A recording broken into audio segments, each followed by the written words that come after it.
नमस्कार दोस्तों। आज हम चर्चा करने जा रहे हैं रेरा के बारे में।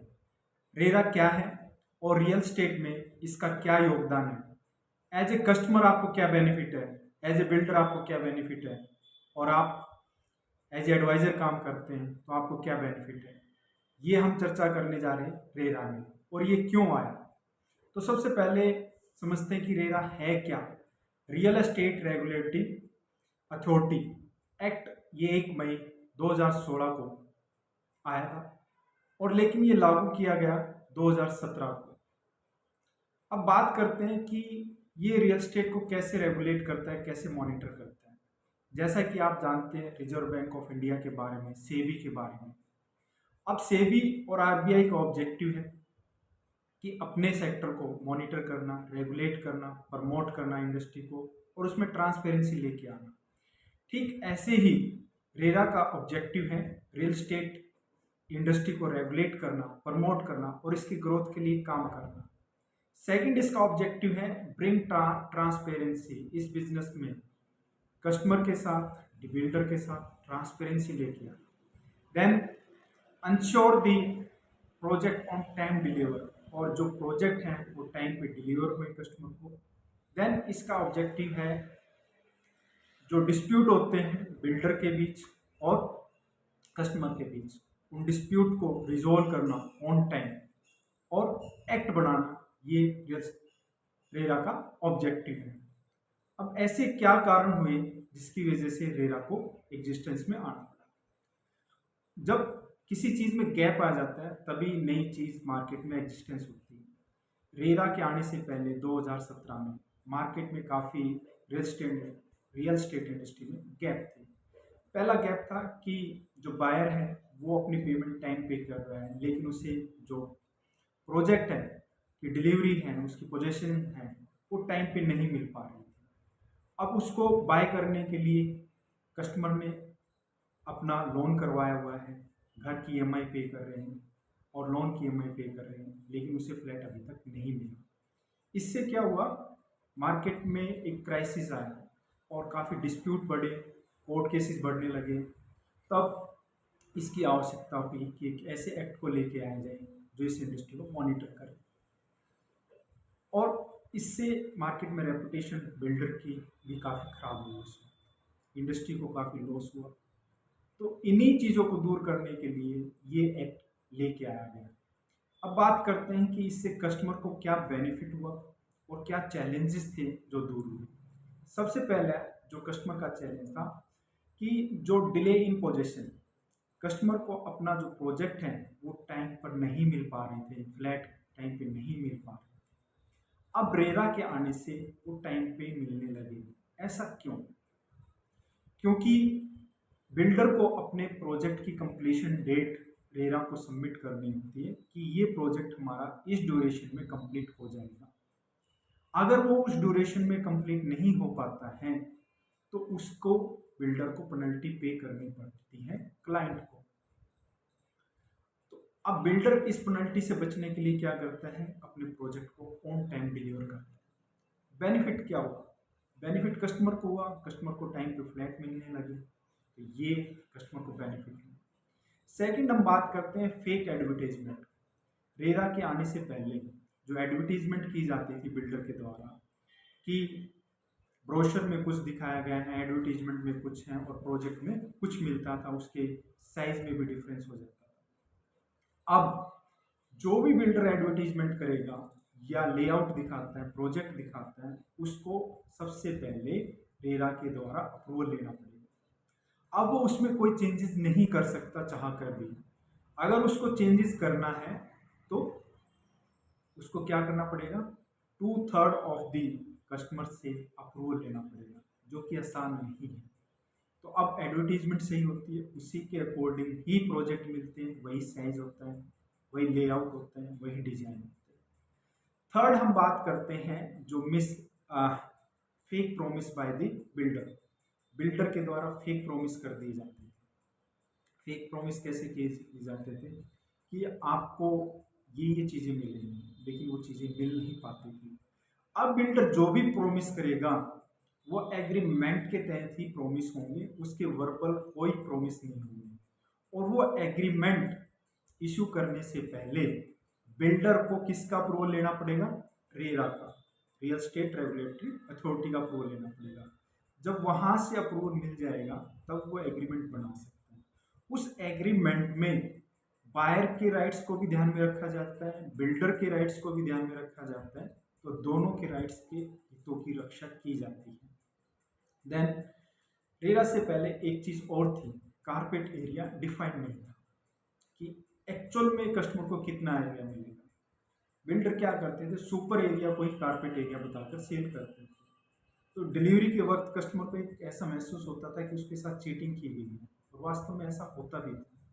अब प्री डिफाइंड है कि कारपेट एरिया कितना होगा, यानी कि जिस एरिया को कस्टमर यूज कर पाएगा वो कारपेट एरिया। तो ये रेरा ने डिफाइन कर दिया है अपने अपने स्टेट के अकॉर्डिंग। नेक्स्ट हम पॉइंट की बात करते हैं बुकिंग अमाउंट की। अब कस्टमर जो बुकिंग अमाउंट पे करता है वो बुकिंग अमाउंट सिर्फ 10% ही पे करता है अपने प्रोजेक्ट का, उससे ज़्यादा बुकिंग अमाउंट पे नहीं करता।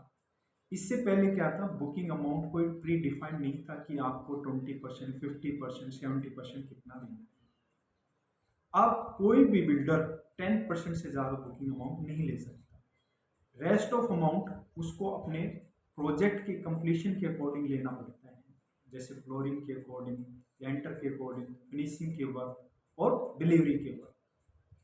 वो 10, 20 जो भी उसका पेमेंट प्लान होता है उसके अकॉर्डिंग चार्ज करता है। एक जो रेरा का कस्टमर को सबसे महत्वपूर्ण बेनिफिट मिला वो है वारंटी।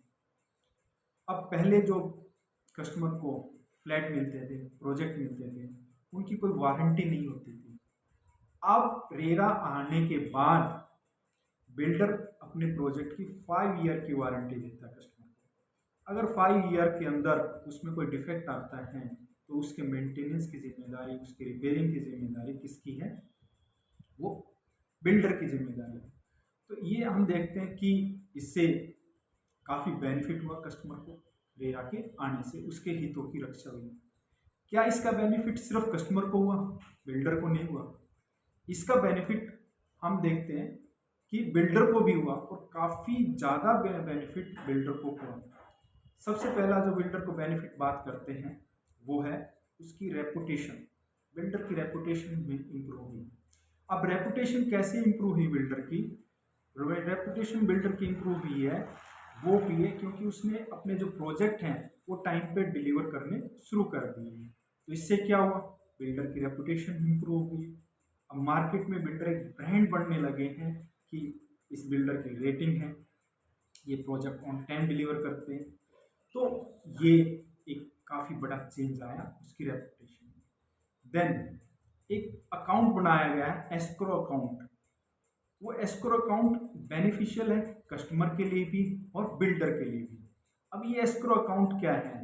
जो भी पैसा कलेक्ट करता है बिल्डर अपने कस्टमर से उस प्रोजेक्ट के लिए, उसका 70% अमाउंट बिल्डर को उस एस्क्रो अकाउंट में रखना पड़ता है। अब उस अमाउंट को वो अपनी मर्जी से किसी दूसरे फंड में, दूसरे प्रोजेक्ट में यूज नहीं कर सकता, किसी सेकंड पर्पस के लिए यूज नहीं कर सकता। वो अमाउंट सिर्फ उसी प्रोजेक्ट में उसी पर्पस से यूज होगा जिस पर्पस से वो लिया गया है। अब उसमें पैसे निकालने का अधिकार भी बिल्डर के पास नहीं है। उसको सबसे पहले क्या करना पड़ता है, अपने अकाउंट का ऑडिट करवाना पड़ता है, अपने प्रोजेक्ट का ऑडिट करवाना पड़ता है कि वो इसी उद्देश्य के लिए इस पैसे का यूज कर रहे हैं, पैसा सही उद्देश्य के लिए लग रहा है, सही प्रोजेक्ट पे लग रहा है। तो बिल्डर को भी ऑन प्रोजेक्ट है ऑन टाइम डिलीवर करने में काफ़ी हेल्पफुल हुआ। उसकी साख बनी है, उसके प्रोजेक्ट ऑन टाइम डिलीवर हुए, तो ये बेनिफिट हुआ। एक और बेनिफिट की बात करते हैं जो बिल्डर को भी हो और कस्टमर को भी, वो ये है जो पेमेंट है कस्टमर के द्वारा कई बार डिले कर दी जाती थी। तो क्या होता था कि उससे प्रोजेक्ट भी डिले होते थे। अब अगर कस्टमर पेमेंट टाइम पर नहीं करता है तो उसको एक स्पेसिफिक अमाउंट में पेनल्टी पे करनी पड़ती है बिल्डर। अब वो कितनी होती है, वो प्री डिफाइंड होती है, और वही सेम अमाउंट में अगर बिल्डर डिले करता है तो कस्टमर को पे करेगा। तो हम देखते हैं कि जो रेरा है विन विन सिचुएशन है कस्टमर के लिए, बिल्डर के लिए। अगला हमारा बात आती है कि जो सेलर होते हैं, बीच में एडवाइज़र होते हैं, कंसल्टेंट हैं, रेरा उन पर भी एप्लीकेबल है। उनको भी अपना रजिस्ट्रेशन करवाना होता है रेरा की वेबसाइट पर और रजिस्ट्रेशन सर्टिफिकेट लेना होता है।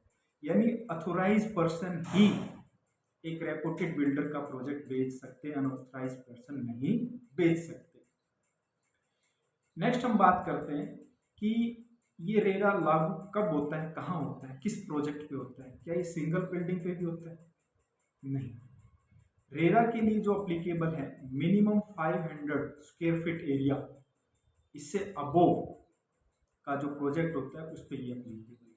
सेकंड, मोर देन 8 फ्लैट्स अगर आप बनाते हैं तब रेरा अप्लीकेबल होता है। ये तो हमने बात की कि रेरा कब अप्लीकेबल होता है। अगर हम बात करते हैं कि अगर मुझे किसी बिल्डर के प्रोजेक्ट के बारे में जानना है, उसकी रेपुटेशन के बारे में जानना है, कितने उसने प्रोजेक्ट डिलीवर किए हैं और लास्ट क्वार्टर उसने कितनी सेल की है, क्या मुझसे फेक प्रॉमिस किया जा रहा है, तो ये मुझे कैसे पता चलेगा? हर स्टेट का अपना एक रेरा है, उसकी वेबसाइट पे आप बिल्डर के प्रोजेक्ट दे सकते हैं, कितने डिलीवर किए, कितने ऑन टाइम डिलीवर किए, लास्ट क्वार्टर में उसने कितनी सेल की है और क्या उसका ये प्रोजेक्ट रेरा अप्रूव्ड है। ये सब आप रेरा की वेबसाइट पे देख सकते हैं, क्योंकि बिल्डर को टाइम टू टाइम अपने प्रोजेक्ट के बारे में रेरा की वेबसाइट पे अपडेट करना होता है, ये उसके लिए मैंडेटरी। देन अगर कस्टमर की कोई क्वेरी है, कंप्लेंट है बिल्डर के प्रति, तो वो ऑनलाइन कंप्लेंट कर सकता है रेरा की वेबसाइट पे और उस कंप्लेंट का 30 डेज में निवारण करना अनिवार्य है रेरा के द्वारा। इसके साथ साथ उस कंप्लेंट का क्या स्टेटस है, वो स्टेटस चेक कर सकता है। क्या डिसीजन आया है, वो उस डिसीजन को भी चेक कर सकता है।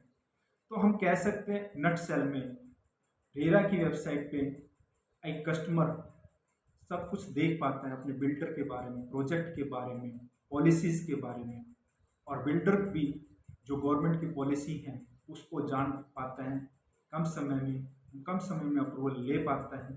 तो इससे बिल्डर को भी काफ़ी हेल्प हुई है, कस्टमर को काफ़ी हेल्प हुई है और जो बीच में मीडिएटर होते हैं उनको भी काफ़ी हेल्प हुई है।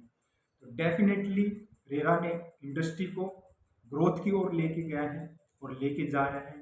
इसमें ट्रांसपेरेंसी आई है, तो रेरा एक विन विन सिचुएशन है रियल एस्टेट में और इसकी ग्रोथ के लिए। अगर ये वीडियो आपको अच्छा लगा तो इसको लाइक कीजिए। अगर आपको लगता है कि आपकी लाइफ में डिसीजन मेकिंग में कुछ हेल्प मिली है तो इस चैनल को आप सब्सक्राइब कीजिए, वीडियो को फॉरवर्ड कीजिए। Thank you so much for watching. अगर आप ऐसी और वीडियो चाहते हैं तो मैंने डिस्क्रिप्शन में एक लिंक दिया गया है, उसको आप ज्वाइन कीजिए ताकि आपको जो भी इंफॉर्मेशन है वो ऑन टाइम पर मिले। Thank you so much.